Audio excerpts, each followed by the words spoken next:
Question 1. Your supervising BCBA asks you to track how many times a client hits their head during a 30-minute session. What type of measurement are you using? A.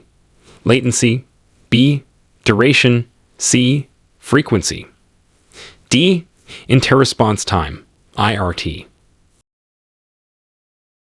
Answer C. Frequency. This question is asking about counting how often a behavior happens. The keywords how many times and tracking a specific action, hits their head, tell you need to count each instance of that behavior occurring within the session. This is exactly what frequency measurement is, a simple count of the behavior. You're not timing how long the behavior lasts. Duration, how long it takes to start after a signal. Latency, or the time between two instances of the behavior, IRT. For instance, if the client hits their head 5 times in 30 minutes, you're measuring the frequency of head hitting. Here's an easy way to remember. Frequency is just a fancy word for counting. Question 2. A client is learning to identify colors. You hold up a red card and say, touch red. The client touches the red card. What is your instruction, touch red, in this scenario? A. Consequence. B. Response. C. Antecedent. D. Behavior. Answer C. Antecedent. This question is about understanding the ABCs of behavior. Antecedent, behavior, consequence. The antecedent is what happens before the behavior occurs. In this scenario, your instruction, touch red, is the event that comes before the client's action.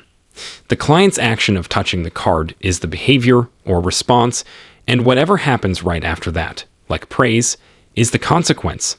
Think of the antecedent as the trigger or the cue that sets the stage for the behavior. For example, if the phone rings, antecedent, you pick it up, behavior. Here's an easy way to remember. The antecedent is the A that comes before the B, behavior. Question 3. You are working with a client who often screams when asked to clean up toys. To reduce screaming, you start giving the client a small piece of a preferred snack immediately after they clean up toys without screaming. This is an example of A. Punishment. B. Extinction. C. Reinforcement. D. Data collection. Answer C. Reinforcement. This question describes a situation where you are trying to make a desired behavior, cleaning up quietly, happen more often by giving something pleasant right after it occurs. The key idea is that you are increasing a behavior by adding something good. Punishment aims to decrease behavior. Extinction involves withholding reinforcement, and data collection is just tracking things. Giving a snack after the desired behavior is a classic example of reinforcement, specifically positive reinforcement, because you are adding something, the snack, to increase the behavior, cleaning up quietly. For example, if you praise a child for sharing a toy, they are more likely to share again. Here's an easy way to remember. Reinforcement makes a behavior stronger or more likely to happen in the future. Question 4. Your client engages in hand flapping when they are excited.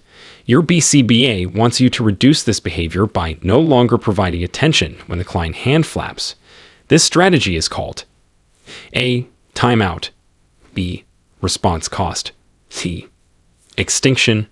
D. Differential reinforcement. Answer C. Extinction.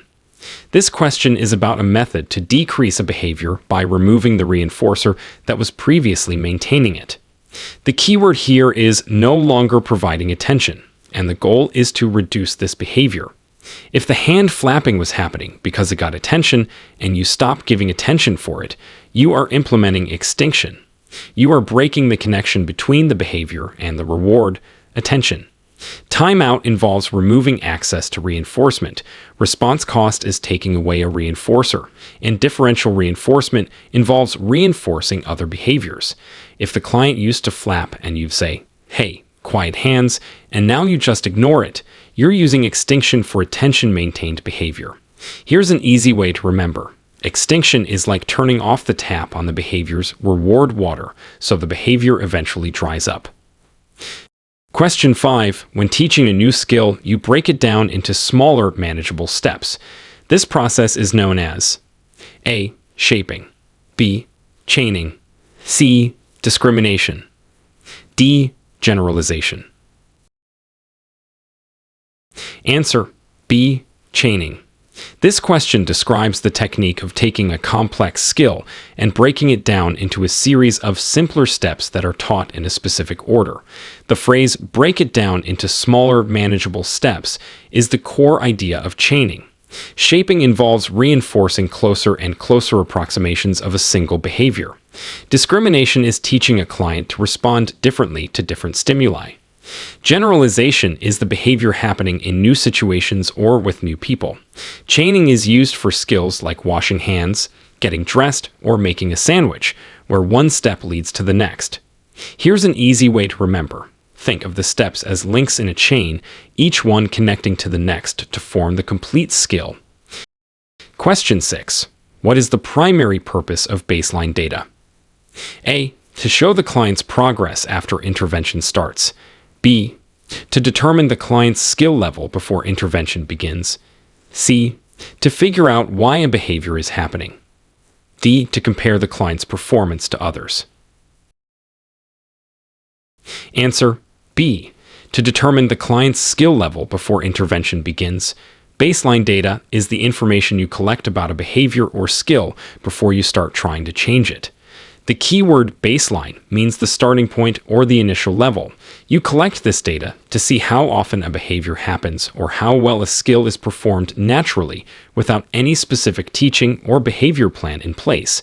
This gives you a clear picture of where things stand before you intervene, so you can later measure if your intervention is working. It's not about showing progress, that's intervention data, finding the reason for a behavior, that's assessment, or comparing to others. For example, counting how many words a child says before starting a language program is collecting baseline data. Here's an easy way to remember. Baseline is the before picture of the behavior or skill. Question 7. You are working with a client on following simple instructions. You say, clap hands, and immediately provide hand-over-hand guidance to help the client clap their hands. This level of help is called A. Verbal prompt, B. Gestural prompt, C. Full physical prompt, D. Positional prompt. Answer: C. Full physical prompt. This question is asking about the type of help or prompt you provided. The phrase hand-over-hand guidance means you are directly using physical contact to guide the client's body through the entire movement of clapping.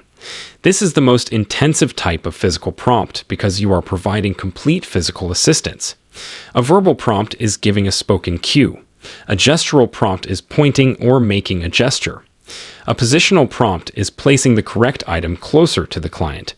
Helping someone physically complete the action is a physical prompt, and doing it hand over hand is a full physical prompt. For example, guiding a child's hand to put a puzzle piece in the right spot using hand over hand is a full physical prompt. Here's an easy way to remember. Full physical means you're giving full hands-on help. Question 8. The ethical code for RBTs requires you to work under the close, ongoing supervision of a qualified supervisor. How often is direct supervision required? A. At least once a month. B. At least twice a month. C.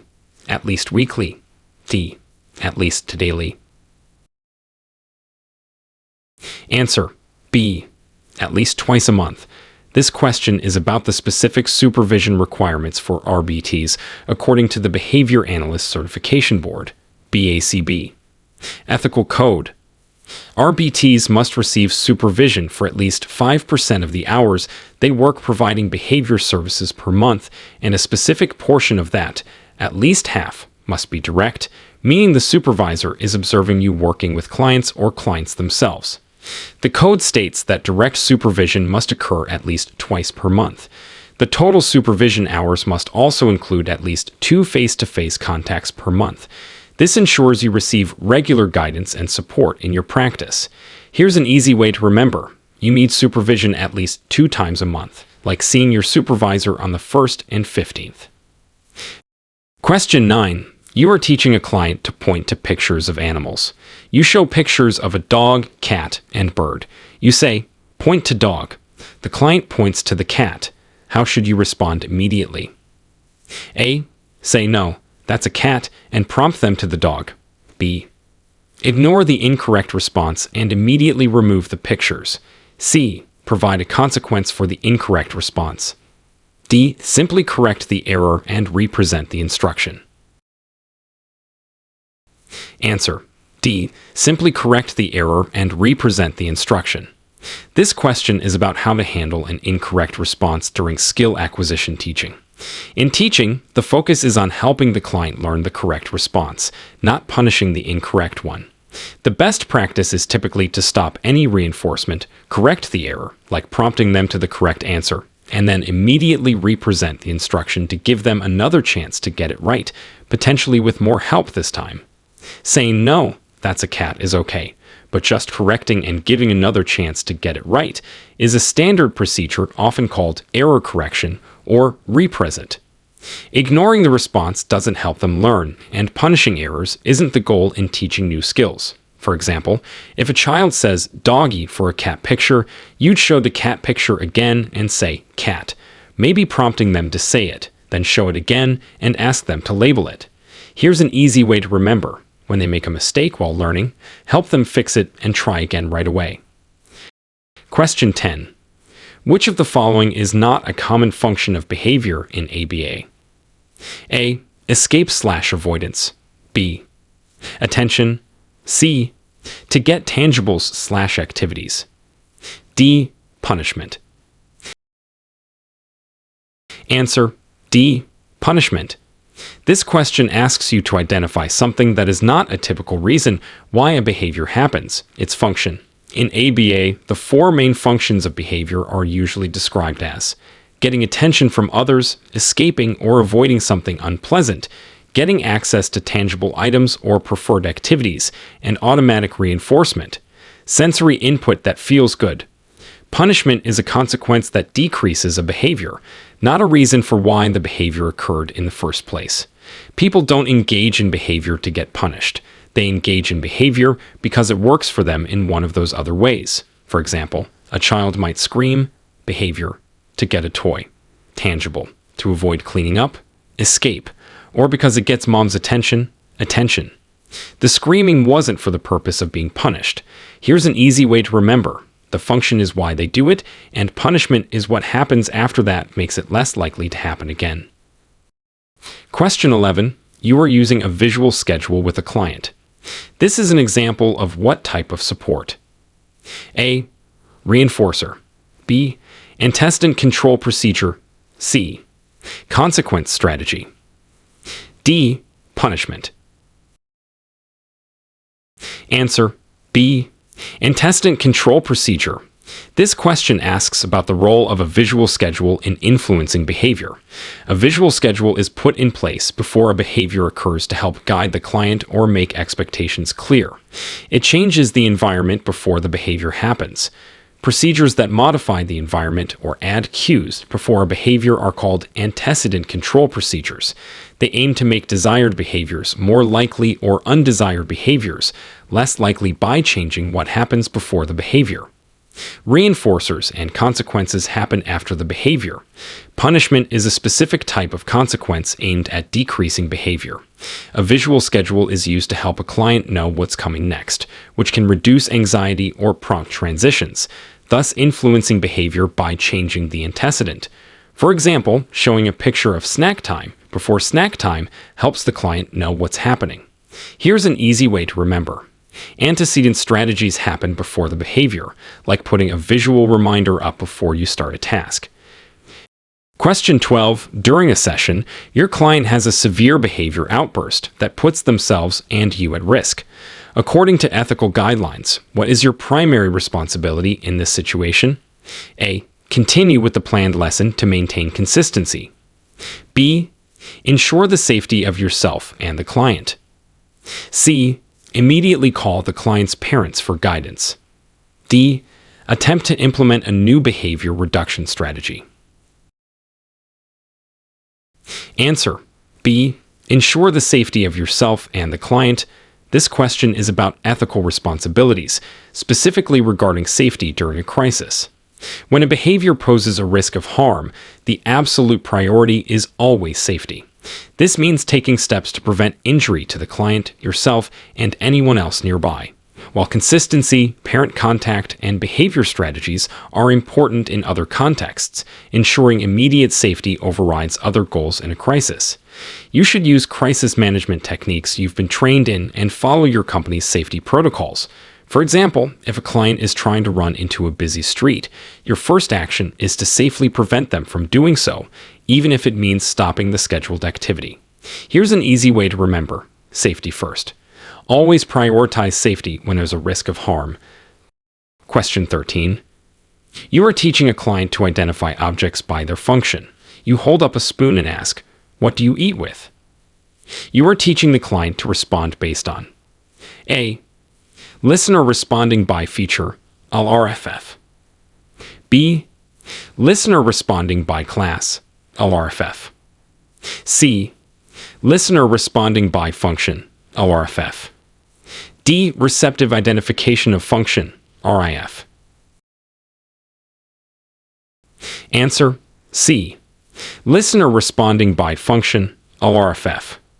This question is about a specific type of listener responding skill. Listener responding means the client is responding to a verbal instruction from someone else. They are the listener. The instruction, "What do you eat with?"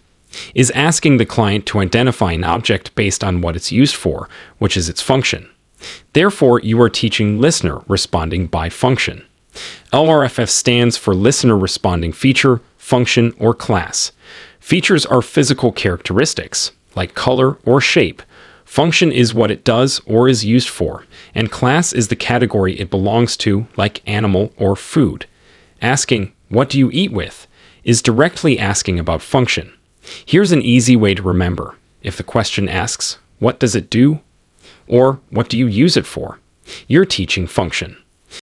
Question 14. You are tracking how long a client engages in tantrum behavior.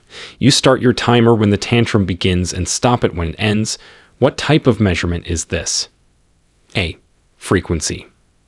B. Duration. C. Latency. D. Partial interval. Answer: B. Duration. This question asks about measuring how long a behavior lasts.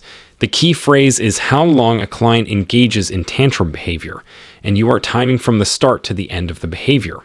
This is the definition of duration measurement, the total amount of time a behavior occurs. Frequency is counting how many times it happens. Latency is the time from a signal to the start of the behavior. Partial interval is marking if the behavior happened at any point during a short interval. If a tantrum lasts for 5 minutes, you are measuring its duration. Here's an easy way to remember. Duration measures how long the behavior lasts, like the duration of a movie. Question 15. Which principle states that a high probability behavior can be used as a reinforcer for a low probability behavior? A. The law of effect. B. The Premack principle. C. Stimulus control. D. Response generalization. Answer: B. The Premack principle. This question describes a specific principle used in reinforcement. The Premack principle, also known as Grandma's rule, states that you can make a less likely behavior, like doing chores, more likely by making a more likely behavior, like playing video games, dependent on completing the less likely one. The idea is, if you do less preferred activity, then you can do more preferred activity. The law of effect describes how consequences influence behavior generally. Stimulus control is when a behavior happens more in the presence of one stimulus than others. Response generalization is when a client performs variations of a trained behavior. Using a preferred activity, high probability, as a reward for a less preferred activity. Low probability is the core of the Premack principle. For example, telling a child, "First eat your vegetables, then you can have dessert." Here's an easy way to remember.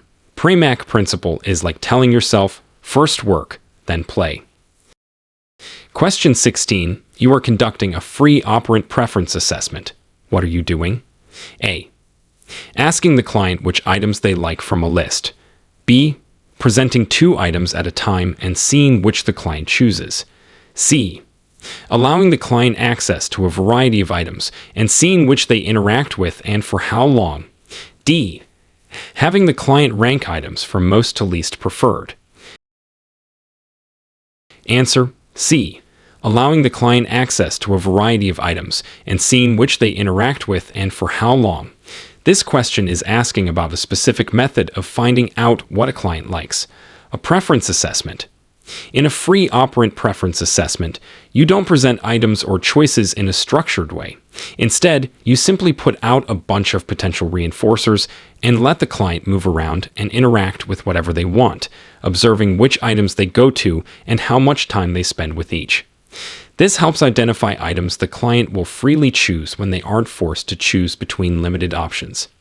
Asking or presenting pairs are different assessment types. Ranking is another assessment type. Letting them freely play with a variety of toys in a room while you watch is an example of free operant assessment. Here's an easy way to remember. Free operant means the client is free to operate, interact with anything available. Question 17. Your BCBA asks you to record if a client engages in hitting at any point during each 1-minute interval of your session. If the hitting happens even for 5 seconds within that minute, you mark it down. What type of measurement is this? A. Whole interval recording. B. Momentary time sampling. C. Partial interval recording. D. Frequency. Answer: C. Partial interval recording. This question describes a discontinuous measurement method where you are observing during intervals, but only marking if the behavior happens at any point within that interval. The keyword is at any point during each 1-minute interval. This fits the definition of partial interval recording. Whole interval requires the behavior to occur for the entire interval. Momentary time sampling requires the behavior to be happening exactly at the end of the interval. Frequency is a count of the behavior. If the client hits at the 10-second mark of the 1-minute interval, you mark that interval as a hit. Here's an easy way to remember. Partial means you just need to see it for a part of the interval to mark it. Question 18. Maintaining a client's privacy and keeping their information confidential is a key ethical responsibility. Which of the following actions violates client confidentiality? A. Discussing a client's progress with your supervisor in a private meeting. B. Sharing a funny story about a client's behavior with your spouse. C. Taking data notes that include only the client's initials. D. Talking about a client's case with their other therapist, with parent consent. Answer: B. Sharing a funny story about a client's behavior with your spouse. This question is about understanding what constitutes a breach of client confidentiality. Confidentiality means you do not share identifiable information about your client with anyone who is not directly involved in their care, unless you have specific consent or it's required by law, like reporting abuse. Sharing client information, even something that seems harmless like a funny story, with someone outside the professional team, like a spouse, is a violation of their privacy and confidentiality because your spouse is not part of the client's care team. Discussing with your supervisor, using initials in notes, or talking to other care providers with permission are generally acceptable practices within the scope of providing care. Here's an easy way to remember. If the person you're talking to doesn't need to know this information to help the client, don't share it. Question 19. When teaching a client to sort items by color, you put out a red bin and a blue bin. You give the client a red block and say, "Put in red." You then give them a blue block and say, "Put in blue." You continue this, always giving the correct item for the instruction. This teaching strategy is called A. Natural environment teaching, NET. B. Discrimination training. C. Mass trial, MT. D. Expanded trial, ET. Answer: C. Mass trial, MT. This question describes a teaching method where you repeatedly present the same instruction, like put in red, and expect the same response, putting the red block in the red bin multiple times in a row. The phrase, "continue this," always giving the correct item for the instruction, is key. This repetitive practice of the same target is called mass trial. Discrimination training involves teaching the client to respond to different stimuli or instructions.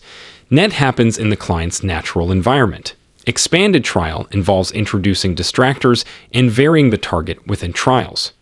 Mass trial is often used when first introducing a new skill to build momentum and practice. Here's an easy way to remember. Mass trial is like practicing the same skill many times in a row to get the hang of it. Question 20. You are tracking how long it takes a client to begin following an instruction after you give it. You start the timer when you give the instruction and stop it when the client starts the task. What type of measurement is this? A. Interresponse time, IRT. B. Duration. C. Latency. D. Frequency. Answer C. Latency. This question is asking about the time between a signal, the instruction, and the start of a behavior. Following the instruction, the phrase "how long it takes" to begin following an instruction after you give it, and measuring from the instruction to the client starts the task points directly to latency. Latency measures the time from the presentation of a stimulus, like an instruction, to the initiation of the response. Duration is how long the behavior lasts. Frequency is how often it occurs. IRT is the time between two instances of the same behavior. If you say "clean up" and it takes the client 15 seconds to start cleaning, you are measuring the latency to comply. Here's an easy way to remember. Latency is the time it takes to start after being told to go, like the delay before a rocket launches. Question 21. Your BCBA asks you to implement a visual support for a client who has difficulty with transitions. This support is meant to make transitions smoother before challenging behavior occurs. This is an example of A. Consequences. B. Punishment. C. Antecedent intervention. D. Skill acquisition. Answer C. Antecedent intervention. This question describes putting something in place before a behavior happens, in this case, before a difficult transition, to make things easier and prevent problems. The phrase "make transitions smoother before challenging behavior occurs" indicates that this strategy is focused on modifying the environment or providing support before the behavior. Interventions that happen before the behavior are called antecedent interventions or antecedent control procedures. They change the A in the ABC chain to influence the B. Consequences and punishment happen after the behavior. Skill acquisition is teaching new skills, not necessarily managing behavior through environmental changes. Using a first/then board or a timer to signal transitions are common antecedent interventions. Here's an easy way to remember. Antecedent interventions happen before the behavior, just like A comes before B. Question 22. You are teaching a client to say "cookie." The client says "coo." You say "cookie," emphasizing the end of the word, and the client then says "cookie." Your response, "cookie," is A. Reinforcer. B. Prompt. C. Consequence. D. Discriminative stimulus. Answer B. Prompt.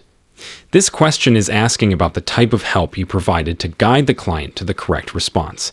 You gave the client extra help or a hint, "cookie," emphasizing the ending. After they attempted the response, but before they got it fully correct, to help them say the whole word. This is a verbal prompt. You are giving a spoken cue to guide the behavior. A reinforcer happens after the correct response to increase its likelihood. A consequence happens after any behavior. The SD is the original instruction that cues the behavior. What do you want? Your verbal help to shape their response is a prompt. For example, if teaching colors and a child says "red" for red, you might prompt by saying "red." Here's an easy way to remember. A prompt is like giving a little nudge or hint to help the client get to the right answer. Question 23. When working with a client, you observe an increase in a previously ignored behavior after you started an extinction procedure for that behavior. This temporary increase is called A. Stimulus generalization. B. Spontaneous recovery. C. Extinction burst. D. Punishment. Answer: C. Extinction burst. This question describes a common and often confusing effect that happens when you first stop reinforcing a behavior that was previously getting reinforced. When you remove the usual reward, like attention, for a behavior, like screaming, the behavior might actually get worse or happen more often or more intensely for a short time before it starts to decrease. This temporary surge is called an extinction burst. The client is essentially trying harder to get the reinforcement that used to work. Spontaneous recovery is the reappearance of a behavior after it has decreased. Stimulus generalization is the behavior happening in new situations. Punishment is a procedure to decrease behavior directly with a consequence. For example, if a child always cried to get a toy, and you stop giving the toy when they cry, they might cry louder or longer at first before giving up. That's an extinction burst. Here's an easy way to remember. An extinction burst is the behavior's last hurrah before it gives up. Question 24. Which of the following is an example of a motivating operation? MO. A. Telling a client to sit down. B. A client hasn't eaten all day and is very hungry. C. Giving a client a sticker after they follow an instruction. D. Teaching a client to wave hello. Answer: B. A client hasn't eaten all day and is very hungry. This question is asking about a motivating operation, MO, which is something that changes the value of a reinforcer and makes a behavior that has been reinforced by that reinforcer more or less likely to occur. Being very hungry, deprivation from food, makes food more valuable as a reinforcer and makes behaviors that result in getting food, like asking for a snack, more likely. This is an example of an MO. Telling a client to sit down is an SD, a cue. Giving a sticker is a consequence, reinforcement. Teaching a skill is skill acquisition. Hunger changes how much the client wants food, thereby influencing their behavior related to getting food. Here's an easy way to remember. MOs change how much you want something, which then makes you more or less likely to work for it. Question 25. When you are documenting session notes, it is important to be objective. Which of the following is an objective description of a behavior? A. The client was angry and defiant. B. The client seemed frustrated and uncooperative. C. The client cried for 5 minutes after being told no. D. The client had a bad attitude during the activity. Answer: C. The client cried for 5 minutes after being told no. This question is about writing objective session notes, which means describing only what you can see and hear, without adding your opinions or interpretations of the client's feelings or intentions. Objective descriptions are factual and measurable. Options A, B, and D use subjective terms like angry, defiant, frustrated, uncooperative, and bad attitude, which are interpretations of feelings rather than observable behaviors. Option C. The client cried for 5 minutes after being told no describes a specific observable action, crying, and measures its duration, 5 minutes, linking it to a specific event, after being told no. This is an objective description. For example, instead of saying the child was happy, you might say the child smiled and clapped hands. Here's an easy way to remember. Be objective means just state the facts, like a camera recording what happened. Question 26. You are teaching a client to identify a specific object among distractors. You say, touch car. You have pictures of a car, a ball, and a plane in front of the client. You are teaching. A. Motor imitation. B. Receptive discrimination. C. Expressive labeling. D. Intraverbal. Answer: B. Receptive discrimination. This question describes a teaching scenario where the client needs to select one specific item from a group of different items based on a verbal instruction. The instruction touch car requires the client to listen, receptive, and discriminate between the different pictures to find the correct one. This is the definition of receptive discrimination. Motor imitation is copying actions. Expressive labeling is saying the name of an item. Intraverbal is responding to a verbal prompt with a different verbal response, like answering questions or filling in blanks. Teaching a client to pick out a specific color, shape, or object when you name it from a group is receptive discrimination. Here's an easy way to remember. Receptive discrimination means you're teaching them to listen, receptive, and pick out, discriminate, the right one. Question 27. You observe a client engaging in a behavior and immediately record whether the behavior is occurring at that exact moment. You repeat this observation at set intervals throughout the session. What type of measurement is this? A. Partial interval recording. B. Momentary time sampling. C. Whole interval recording. D. Continuous measurement. Answer: B. Momentary time sampling. This question describes a measurement method where you check for the behavior's presence only at the very end of a specific time interval. The key phrase is record whether the behavior is occurring at that exact moment, and repeating this at set intervals. This fits the definition of momentary time sampling. You are taking a snapshot of the behavior's occurrence right at the moment the interval ends. Partial interval marks if it happened any time during the interval. Whole interval marks if it happened for the entire interval. Continuous measurement, like frequency or duration, tracks every instance or the entire time the behavior occurs. If you set a timer for every 5 minutes and look up only when it beeps to see if the behavior is happening right then, that's momentary time sampling. Here's an easy way to remember. Momentary time sampling is like taking a momentary snapshot of the behavior at the end of the interval. Question 28. When implementing a behavior reduction plan, your main focus should be on A. Using punishment effectively. B. Understanding the function of the behavior and teaching replacement behaviors. C. Preventing the behavior from ever happening again. D. Only collecting data on the challenging behavior. Answer: B. Understanding the function of the behavior and teaching replacement behaviors. This question is about the most effective and ethical approach to reducing challenging behavior in ABA. While preventing behavior might be a short-term goal, sometimes the sustainable approach focuses on why the behavior is happening, its function, and teaching the client a new appropriate way to get their needs met instead.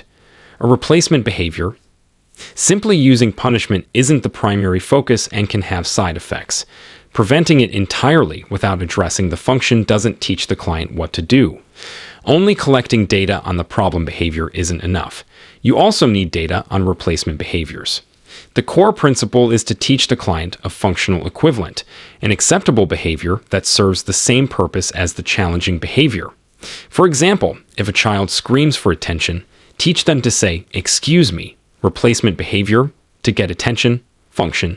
Here's an easy way to remember. To reduce a behavior, understand why they're doing it and teach them a better way to get that same result. Question 29. Your client can follow the instruction clap hands. You then teach them to follow stomp feet. Once they can do both, you mix up the instructions randomly, stomp feet, then clap hands again, etc. What is the purpose of mixing up the instructions? A. To assess generalization. B. To prevent satiation. C. To teach discrimination. D. To increase frequency. Answer: C. To teach discrimination. This question describes a crucial step in teaching when a client needs to learn to respond differently to different instructions or stimuli.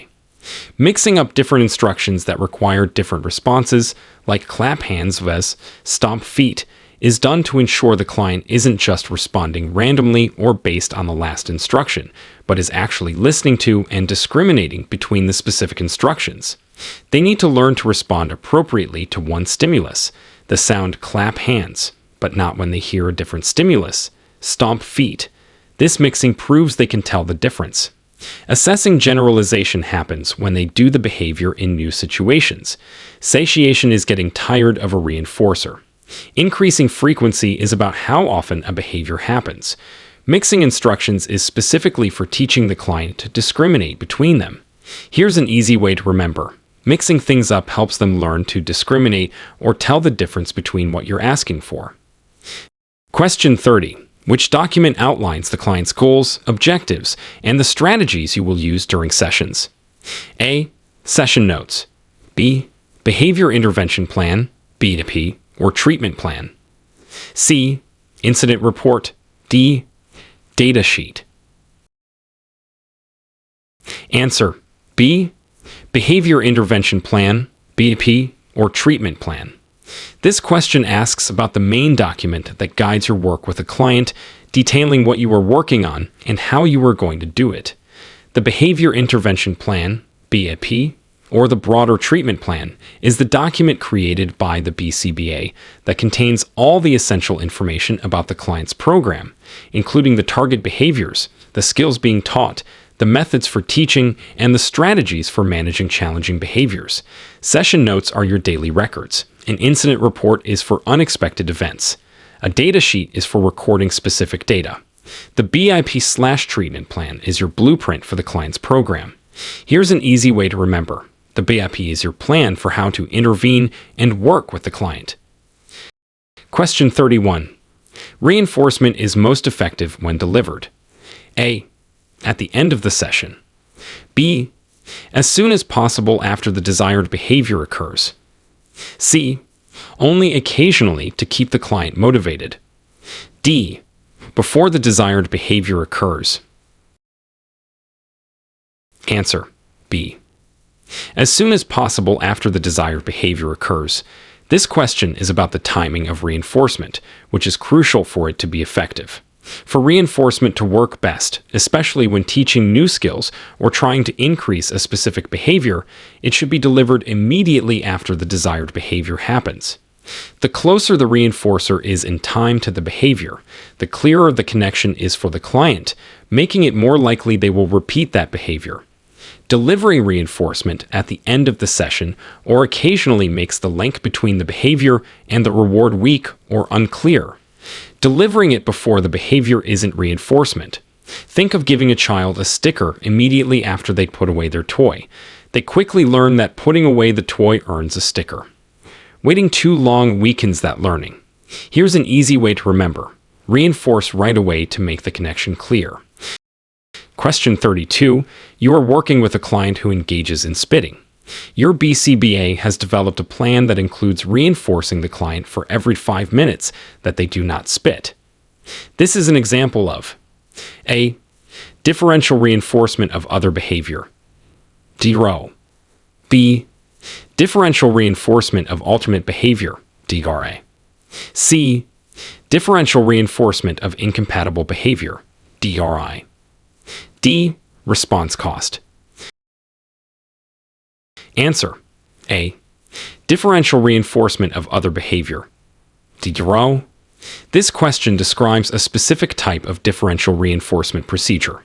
Differential reinforcement means you are reinforcing one behavior while withholding reinforcement for another. DRO specifically involves reinforcing the client for the absence of the target challenging behavior for a specific amount of time. The phrase reinforcing the client for every 5 minutes that they do not spit is the key. You are reinforcing any other behavior that is happening as long as spitting isn't occurring during that interval. DRA reinforces a specific, more appropriate alternative behavior. DRI reinforces a behavior that cannot happen at the same time as the target behavior. Response cost is taking away a reinforcer. Since you are reinforcing the client for not spitting for a set time, it's DRO. For example, giving a child praise if they don't whine for 10 minutes. Here's an easy way to remember. DRO means you're reinforcing them for doing anything other than the target behavior for a while. Question 33. Which of the following is a necessary part of responding appropriately to feedback from your supervisor? A. Defending your actions to explain why you did what you did. B. Agreeing with everything your supervisor says without question. C. Listening actively, asking clarifying questions if needed, and implementing the changes. D. Explaining why the feedback won't work for your specific client. Answer. C. listening actively, asking clarifying questions if needed, and implementing the changes.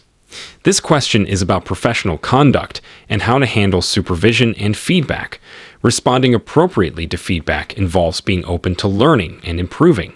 This includes paying attention, active listening, making sure you fully understand what the supervisor means, asking clarifying questions, and then putting their recommendations into practice, implementing changes, defending yourself, blindly agreeing, or arguing why the feedback isn't right are not constructive ways to respond to feedback and learn. Your supervisor's role is to guide you, and your role is to implement their clinical direction. For example, if your supervisor suggests a different prompting strategy, you listen, ask how exactly they want you to do it, and then try it in your next session. Here's an easy way to remember. Good feedback response is about listening, understanding, and doing. Question 34. The overall goal of ABA is to A. Make clients behave normally. B. Reduce all challenging behaviors. C. Increase socially significant behaviors to improve the client's quality of life. D. Ensure the client learns a specific number of skills. Answer: C. Increase socially significant behaviors to improve the client's quality of life. This question is about the fundamental purpose of applied behavior analysis. While reducing challenging behaviors and teaching skills are parts of ABA, the broader, overarching goal is to use the principles of behavior to help individuals learn new skills and decrease behaviors that interfere with their life, ultimately making their lives better and more meaningful. Socially significant behaviors are those that are important to the individual and their community, like communication, social skills, self-care, and reducing harmful behaviors. ABA isn't about forcing someone to be normal or just hitting a certain number of skills. It's about empowering them to participate more fully and successfully in their world. For example, teaching a child to communicate their wants and needs is socially significant because it replaces frustration and improves their ability to interact with others. Here's an easy way to remember. ABA helps people live better, more independent, and happier lives by teaching useful behaviors. Question 35. You're teaching a client to make a sandwich. You provide prompts for each step, starting with the first step, getting bread, and providing less help as the client masters each step. Once the client can do the first step independently, you teach the second step, putting peanut butter on the bread, while still prompting the rest. This chaining procedure is called A. Total task chaining. B. Forward chaining. C. Backward chaining. D. Behavior shaping. Answer: B. Forward chaining. This question describes a method of teaching a chained skill, a skill broken into steps, where you teach the steps in their natural order, from the beginning to the end. The key is that you start by teaching the first step independently, and once that's mastered, you move to teaching the second step, while still helping with the rest, and so on. This is forward chaining. You are moving forward through the steps. Total task chaining teaches every step in every session. Backward chaining teaches the steps starting with the last step first. Behavior shaping involves reinforcing closer approximations of a single behavior. Teaching someone to brush their teeth by first mastering taking the toothbrush out, then mastering putting on toothpaste, while still helping with the rest, then mastering brushing, while still helping with the rest, is forward chaining. Here's an easy way to remember. Forward chaining is like building a skill from the front or the beginning steps. Question 36. When taking data during a session, it is important to be accurate and consistent. What is the main reason for taking accurate data? A. To prove that you are working during the session. B. To get paid correctly for your time. C. To make informed decisions about the client's program and track progress.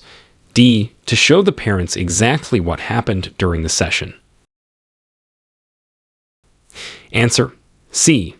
To make informed decisions about the client's program and track progress.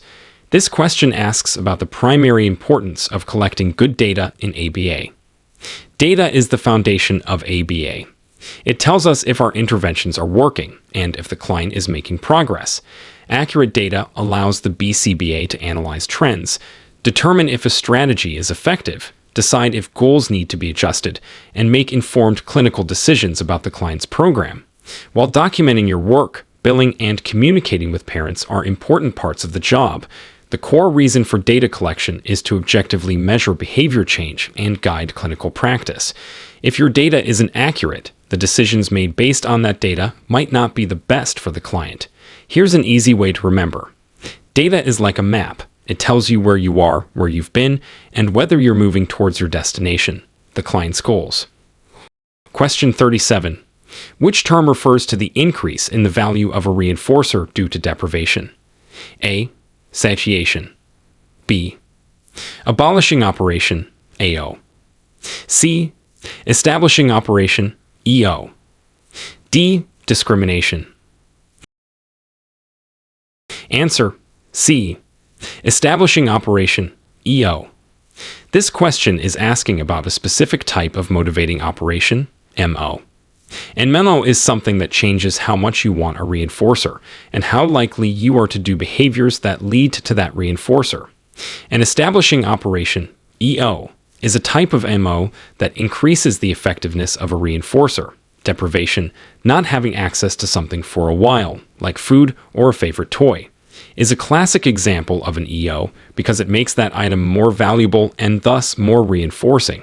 Satiation is the opposite. It decreases the value of a reinforcer because you've had too much of it. An abolishing operation, AO, is an MO that decreases the effectiveness of a reinforcer. Discrimination is learning to respond to different stimuli. If a child hasn't played with a specific toy all day, that toy becomes a more powerful reinforcer due to the establishing operation of deprivation. Here's an easy way to remember. An establishing operation establishes or increases the value of a reinforcer. Question 38. You are teaching a client to say ball when they see a picture of a ball. You show the picture and ask, what is it? The client says, ball. What type of verbal behavior is ball? A. Tact. B. Mand. C. Intraverbal. D. Etroic. Answer. A. Tact. This question is about different types of verbal behavior. A tact is a label or a name for something you see, hear, smell, touch, or taste. The key is that the response is controlled by a nonverbal stimulus in the environment. Seeing the picture of the ball, when you show the picture, nonverbal stimulus, and the client says ball, they are labeling or tacting the item. A mand is asking for something. Ball, please. An intraverbal is responding to someone else's words with different words, like answering, what do you play with ball. An echoic is repeating what someone else said, say ball, greater than ball. Since the client is labeling what they see, it's a tact. Here's an easy way to remember. Tact is like contact with the environment. You're labeling something you sense. Question 39. Which of the following is not a reason to collect data in ABA? A. To determine if the intervention is working. B. To communicate with other professionals involved in the client's care. C. To justify the services being provided. D. To guess what the client is feeling. Answer. D. To guess what the client is feeling. This question asks you to identify something that data is not used for in the context of ABA. Data in ABA is primarily used to objectively measure behavior, track progress, evaluate the effectiveness of interventions, and communicate factual information about the client's behavior and progress to the clinical team and funding sources. Guessing what a client is feeling is subjective and not something that can be directly measured with behavioral data. While understanding potential underlying feelings might inform a behavior plan, the data collection itself is focused on observable behavior. Data helps us make objective decisions, not subjective guesses about internal states. Here's an easy way to remember. Data in ABA is about facts and measurements, not guessing feelings. Question 40. You are responsible for documenting all client interactions and data collection accurately and honestly. This falls under which ethical guideline? A. Responsible conduct. B. Maintaining confidentiality. C. Professional boundaries. D. Client dignity. Answer: A. Responsible conduct. This question is about the ethical requirement to perform your job duties accurately and honestly, particularly regarding documentation. Maintaining accurate and honest records is a fundamental aspect of responsible conduct as a professional. It's about integrity and accountability in your practice. Confidentiality relates to protecting private information. Professional boundaries relate to appropriate relationships with clients and families. Client dignity involves treating the client with respect. Documenting accurately and honestly is a core part of conducting yourself responsibly in your professional role. For example, if you made a mistake during a session, responsible conduct means documenting what actually happened, not hiding it. Here's an easy way to remember. Responsible conduct means doing your job right, including being honest and accurate in your documentation. Question 41. When graphing data, the horizontal line typically represents A. The level of the behavior. B. The passage of time or trials. C. The goal for the behavior. D. The intervention being used. Answer: B. The passage of time or trials. This question is about reading and understanding graphs used in ABA. On a standard line graph used to track behavior change, the horizontal line, the x-axis, represents the passage of time, like sessions, days, or dates, or the number of opportunities/trials. It shows when the data was collected. The vertical line, the y-axis, represents the measurement of the behavior, like frequency, duration, or percentage. The points plotted on the graph show the level of the behavior at those specific times or trials. The goal and intervention are important context, but not typically what the axes directly represent. For example, if the x-axis is labeled session, each point on that line shows the behavior level during a specific session. Here's an easy way to remember. The horizontal line shows the horizon of time passing. Question 42. What should you do if you are asked by a client's relative, who is not a guardian, about the client's progress? A. Share the most recent data to show the client is improving. B. Politely explain that you cannot share client information without explicit consent from the guardian. C. Give them general information without specific details. D. Refer them to the BCBA without saying anything else. Answer: B. Politely explain that you cannot share client information without explicit consent from the guardian. This question is about maintaining confidentiality and professional boundaries. You can only share client information with individuals who have a direct, authorized role in the client's care, usually determined by the legal guardian. Sharing information with anyone else, even a family member, without the guardian's express consent is a breach of confidentiality. You must politely but firmly explain that you are unable to discuss the client's case due to privacy rules. Referring them to the BCBA is a good step after you've explained you can't share info, but the primary action is to protect confidentiality. For example, if grandma asks how the session went, you'd say something like, "I'm sorry, I can't share specific details about client's name's session due to privacy." You can always speak with guardian's name or our supervisor. Here's an easy way to remember. When in doubt about sharing client info, the answer is always no unless you have clear permission. Question 43. Which term refers to a consequence that involves removing something the client likes, resulting in a decrease in the behavior? A. Positive reinforcement. B. Negative reinforcement. C. Positive punishment. D. Negative punishment. Answer: D. Negative punishment. This question is about the different types of consequences. Punishment is a consequence that makes a behavior less likely to happen in the future. Negative punishment specifically means that something the client likes or finds desirable is removed after the behavior occurs, and this removal makes the behavior less likely. The key word is removing something the client likes and decrease in the behavior. Positive reinforcement adds something good to increase behavior. Negative reinforcement removes something bad to increase behavior. Positive punishment adds something bad to decrease behavior. Taking away a favorite toy, removing something like D, because a child hit, behavior, which leads to less hitting, is an example of negative punishment. Here's an easy way to remember. Negative punishment means taking away. Negative. Something good to make the behavior happen less. Punishment. Question 44. When implementing a skill acquisition program, you should ensure the client is motivated to learn. This is often done by A. Using a loud voice to give instructions. B. Providing highly preferred items or activities contingent on correct responses. C. Running many trials very quickly. D. Explaining why the skill is important to learn. Answer. B. Providing highly preferred items or activities contingent on correct responses. This question is about motivating a client during teaching. Motivation is key to learning.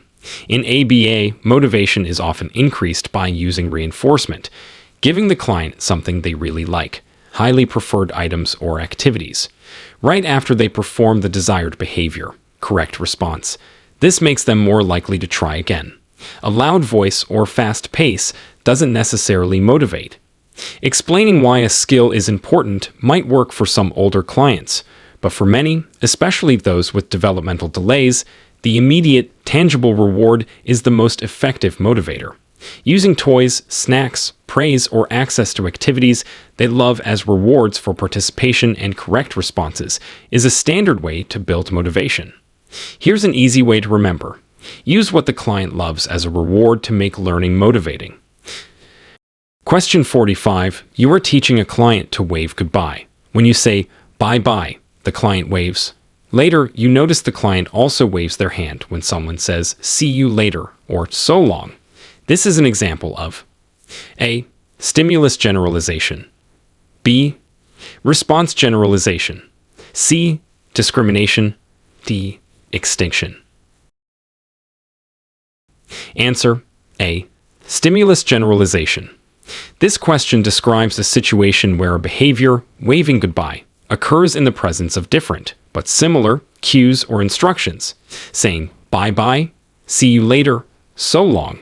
The client is responding the same way to different stimuli. This is stimulus generalization. The behavior happens in response to a new stimulus that is similar to the one it was originally taught with. Response generalization is when the client performs variations of the behavior. Discrimination is responding differently to different stimuli. Extinction is the decrease of behavior when reinforcement is removed. Waving when someone says, "See you later," is the behavior generalizing to a new, but related, verbal stimulus. Here's an easy way to remember. Stimulus generalization is like the behavior spreading to happen with similar stimuli, or cues. Question 46. When reporting data, which format is typically preferred for tracking progress over time in ABA? A. Bar graph. B. Line graph. C. Pie chart. D. Scatter plot. Answer. B. Line graph. This question asks about the most common graph type used to visualize behavior change over time in ABA. Line graphs are generally preferred because they clearly show trends and patterns in behavior across sessions, days, or trials. You can easily see if the behavior is increasing, decreasing, or staying the same over time by looking at the line connecting the data points. Bar graphs are good for comparing different conditions or levels. Pie charts show parts of a whole. Scatter plots show the relationship between two variables. For tracking a specific behavior's progress over time, the line graph is the standard. Here's an easy way to remember. Line graphs connect the dots over time to show the line of progress. Question 47. You are working with a client and notice signs of illness, such as fever or lethargy. What is the most appropriate course of action according to ethical guidelines? A. Continue the session as planned to maintain consistency. B. Immediately stop the session and inform your supervisor and the client's guardian. C. Give the client medication if you have it. D. Monitor the client closely but finish the scheduled session. Answer. B. Immediately stop the session and inform your supervisor and the client's guardian. This question is about ensuring client health and safety, which is a critical ethical responsibility. If a client appears ill, their health and well-being are the priority, and they should not continue with the session. You are not qualified to make medical judgments or administer medication. The appropriate action is to stop the session, notify your supervisor for clinical guidance, and immediately inform the client's guardian so they can take appropriate medical action.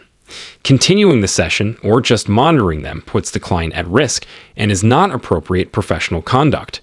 For example, if a child suddenly feels warm and seems very tired, you would tell the parent or caregiver right away that the session needs to end because the child seems sick. Here's an easy way to remember. Client health comes first. If they seem sick, stop the session and tell the people in charge. Question 48. Which of the following best describes the role of a registered behavior technician, RBT? A. To conduct assessments and develop treatment plans independently. B. To implement behavior reduction and skill acquisition plans developed by a supervisor. C. To supervise other RBTs and provide feedback. D. To make independent clinical decisions about client programming. Answer. B. To implement behavior reduction and skill acquisition plans developed by a supervisor. This question is about the defined role of an RBT. According to the BACB, RBTs work directly with clients to implement the behavior change plans and programs that have been designed and overseen by a qualified supervisor, like a BCBA. RBTs do not conduct independent assessments, create treatment plans, supervise other RBTs, or make independent clinical decisions about the client's program. Their role is crucial for the direct delivery of services, but they operate under supervision. Think of the RBT as the direct service provider who puts the plan into action as instructed by the clinical supervisor. Here's an easy way to remember. RBTs are the implementers. They put the plan into practice. Question 49. When documenting an incident report about a challenging behavior, what type of language should you use? A. Emotional and descriptive language about how the behavior made you feel. B. Subjective language about the client's intentions. C. Objective, observable, and measurable language. D. Informal language like text speak or slang. Answer. C. Objective, observable, and measurable language. This question reiterates the importance of objective documentation, especially when describing challenging behavior or incidents. An incident report needs to be a factual account of what happened. This means describing the behavior exactly as you saw it. Observable, using terms that can be defined and measured. Measurable, and avoiding opinions, feelings, or guesses about why the client did it or how it made you feel. Emotional, subjective, or informal language is not appropriate for professional documentation. You should describe what the behavior looked like and when / where it happened. For example, instead of "he was being mean," you write "client shoved peer with 2 hands." Here's an easy way to remember. Incident reports need the facts, just the observable facts. Question 50. What is the primary purpose of conducting regular supervision meetings with your BCBA supervisor? A. To report your timesheets and get paid. B. To discuss your personal feelings about working with clients. C. To receive guidance, feedback, and support to ensure competent and ethical service delivery. D. To socialize and build rapport with your supervisor. Answer. C. To receive guidance, feedback, and support to ensure competent and ethical service delivery. This question asks about the core reason for supervision as mandated by the ethical code. Supervision is a formal process where your supervisor reviews your work, provides feedback on your performance, helps you troubleshoot challenges, ensures you are implementing programs correctly, and supports your professional development, all to make sure you are providing high-quality, ethical services to the client. While discussing timesheets or building rapport might happen, the primary purpose is clinical and ethical guidance. It's about your supervisor helping you be the best RBT you can be for the client. For example, you might review challenging session data, practice a new teaching technique, or discuss an ethical dilemma during supervision. Here's an easy way to remember. Supervision is your supervisor helping you help the client the best way possible.